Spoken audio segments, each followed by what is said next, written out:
ప్రయాణికులకు మెరుగైన సౌకర్యాలు కల్పించేందుకు అమృత్ స్టేషన్ పథకం కింద 25.41 కోట్లతో వరంగల్ రైల్వే స్టేషన్ అభివృద్ధి చేసేందుకు ప్రధానమంత్రి నరేంద్ర మోడీ వర్చువల్గా ఈ పనులను సోమవారం ప్రారంభించారు. వరంగల్ రైల్వే స్టేషన్ను మరింత ఆధునీకరించనున్నారు. కాకతీయుల కోటాలో మనకు దర్శనమిచ్చే ఎలిఫెంట్ గ్రానైట్లను ఉపయోగించి చెక్కిన ఏనుగుల గుర్తులను వరంగల్ రైల్వే స్టేషన్కు ముందు భాగం నుంచి ఎలివేషన్ వచ్చేలా నిర్మించనున్నారు. దేశవ్యాప్తంగా 554 తెలంగాణ రాష్ట్రంలో 15 రైల్వే స్టేషన్లు ఆధునీకరించనున్నారు. ఇందులో వరంగల్ రైల్వే స్టేషన్ కూడా ఉండటం వరంగల్ ప్రజలు అదృష్టంగా భావిస్తున్నారు. ఇలా అంతర్జాతీయ ప్రమాణాలతో వరంగల్ రైల్వే స్టేషన్ను మరింత ఆధునీకరించనున్నారు.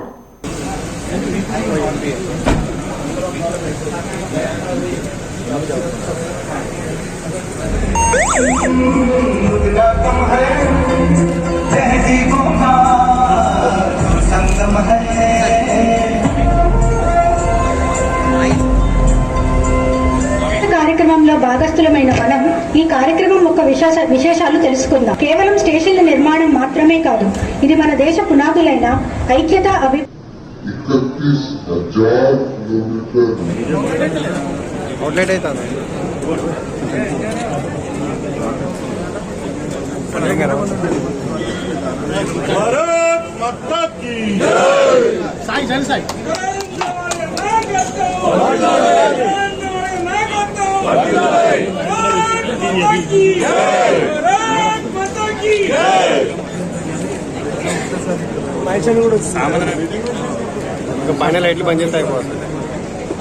मंत्री जी का स्वागत करें।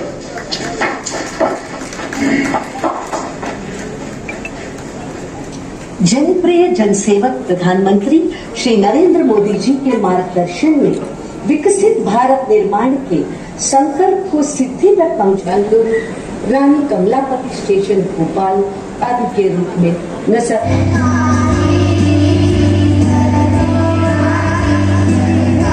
నమస్కారం. ఈరోజు అమృత్ భారత్ స్టేషన్ ఆధ్వర్యంలో మరి ఈరోజు పలు ప్రాంతాలలో ఆధునీకరణ చేసి మరి ఈరోజు దేశవ్యాప్తంగా మరి కార్యక్రమాలు కూడా జరుగుతున్నాయి. ముఖ్యంగా మన వరంగల్లో జరగడం చాలా సంతోషం.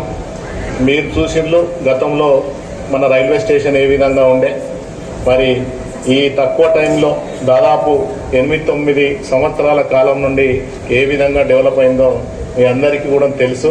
మరి ఈరోజు వరంగల్ అంటే ఒక చరిత్ర గల మన స్టేషన్. మరి కాబట్టి ఇంత మంచిగా మీరు చూడండి, మెయిన్ ఎంట్రన్స్ పోతే రూపురేఖలే మొత్తం చేంజ్ అయిపోయింది. దీనికి ముఖ్యంగా గౌరవనీయులు మోడీ గారి సహాయము, అదే కాక మరి కేంద్రంలో ఒప్పించడం కోసం కూడా రాష్ట్రం నుండి కూడా మంత్రివర్యులను తీసుకొని కేంద్రంలో ఒప్పించి మరి అభివృద్ధి కార్యక్రమాలు మామూలుగా కాదు. దాదాపు ఈ రైల్వే ట్రాక్ మీద దాదాపు ఆర్ఓబీలే కానీ ఆర్యూబీఏ కానీ దాదాపు ఈరోజు 3 ప్రారంభం అవుతున్నాయి. మరి ఇది ఒకటి, మరి కాజీపేటలో ఒకటి, ఉనికిచెర్ల ఒకటి, మరి ఈ 3 ప్రాంతాలలో కూడా ఈరోజు ప్రారంభమవుతున్నాయి. మరి ఈరోజు వరంగల్కు ఎప్పుడైనా కానీ ఏ కార్యక్రమం అయినా ఎక్కువ కాజీపేటలో జరుగుతాయి. కానీ మన వరంగల్కి ఈరోజు రావాలనే దాదాపు అందరం వరంగల్కు సంబంధించిన వాళ్ళం కూడా రావడం జరిగింది. చాలా గొప్పగా 2 ట్రాకులు 3 ట్రాకులు ఉండే ఈరోజు 4వ ట్రాకు స్టేషన్ కూడా చాలా అభివృద్ధి చెందింది. దాంట్లో కేంద్రం సహకరించడం చాలా సంతోషం. అదేవిధంగా మరి ఇదొక్కటే కాదు, నేను 2 టర్ములు అంటే ఎంపీగా చేసిన కాలం నుండి దాదాపు 3,260 కోట్లు కేంద్రం నుంచి నిధులు తీసుకొచ్చి మరి కేంద్రంలో వారిని నొప్పించి దాదాపు అమృత్ స్కీమే కానీ, హృదయ్ స్కీమే కానీ, మరి లేకుంటే రూర్బన్ స్కీమే కానీ, మరి బీజేపీ ఎమ్మెల్యేలు బీజేపీ ఎంపీలున్న మన గౌరవ బండి సంజయ్ కంటే కూడా మన వరంగల్ ప్రాంతానికి ఎక్కువ తీసుకురావడంలో మనం ముందున్నాం. ఎందుకంటే ఇన్ని 1000 కోట్లు తీసుకొచ్చిన మన రేవంత్ రెడ్డి కానీ లేకుంటే బండి సంజయ్ కూడా తీసుకురాలేదు. మరి ఇన్ని నిధులు కేంద్రం నుంచి మన వరంగల్కు ఇవ్వడం చాలా సంతోషం. మరి ఏదైనా అభివృద్ధి చేసిన దాన్ని మనం ఒప్పుకోక తప్పదు. కాబట్టి దాన్ని రాష్ట్రం నుంచి కూడా నాయకులు, ముఖ్య నాయకులే కానీ, ఇక్కడ తెలంగాణ గవర్నమెంటే కానీ మరి కేంద్ర సహాయం కూడా తీసుకొని ఇన్ని సంక్షేమ పథకాలే కానీ, ఇన్ని డెవలప్మెంట్లే కానీ చేయడంలో మరి ముందుంది. కాబట్టి మరి ఇక ముందైనా ఏదైనా రైల్వేకి సంబంధించిందే కానీ ఇంతకుముందు మా సారన్న కూడా చెప్పడం జరిగింది.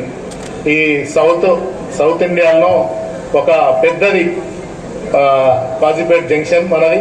ఎక్కువ ఇక్కడ నుండి సున్నము లేకుంటే బొగ్గు కానీ ఇవన్నీ సిమెంట్ కానీ అభివృద్ధిలో చాలా మరి ఈ ప్రాంతం నుండే ఎక్కువ బెనిఫిట్ వస్తుంది రైల్వేకు.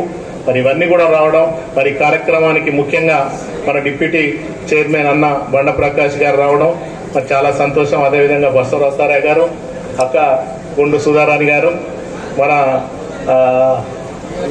జిఆర్ఎం రాజీవ్ గారు, మరి నిజంగా మా జిల్లా ప్రముఖ నాయకులంతా మరి రావడం, ఈ కార్యక్రమానికి జెడ్పీటీసీలే కానీ, కార్పొరేటర్లే కానీ వీళ్ళందరూ కూడా ఈ అభివృద్ధి కార్యక్రమంలో అందరూ హాజరైనందుకు మీ అందరికీ కూడా ధన్యవాదాలు తెలుపుకుంటూ ముగించుకుంటున్నాను.